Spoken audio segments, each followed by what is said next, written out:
walking into trouble. Can your Rwanda plan be saved, Prime Minister? Are you ready for a rebellion from your own MPs?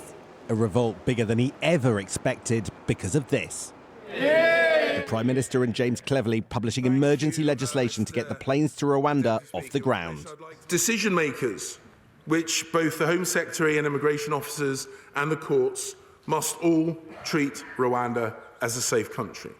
He says that international human rights law won't be able to stop people being sent to Rwanda. Where the European Court of Human Rights indicates an interim measure relating to the intended removal of someone to Rwanda under or purportedly under a provision of immigration acts, a Minister of the Crown alone, and not a court or tribunal, will decide whether the United Kingdom will comply with those interim measures.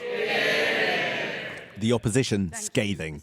Well, this is total chaos in the government and in the Conservative Party. This is the desperate, dying days of a party ripping itself apart. Yep.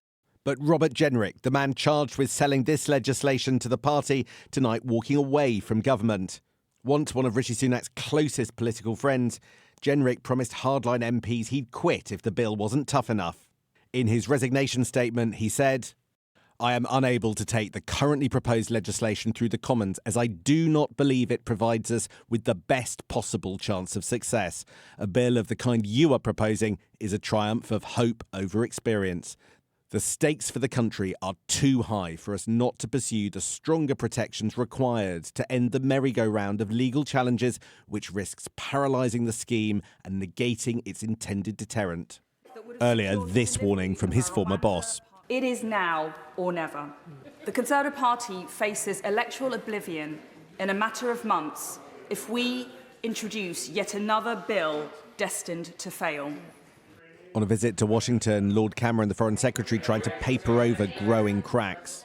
I'm sorry that Robert Jenrick has resigned. He was a good minister. Nobody wants lots of people to be flown to Rwanda.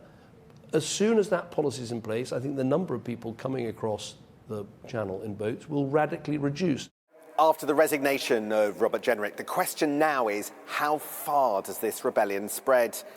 Every single Tory MP is being asked to make a choice within days. Do they back this new immigration legislation? Do they support the Prime Minister? But Rishi Sunak, he doesn't have a choice. He can only double down, raise the stakes, even threaten an election if MPs vote against him. But even that isn't guaranteed to work. Such little goodwill. This will be decided in days, with critical votes next week. There will be more surprises. Sam Coates, Sky News.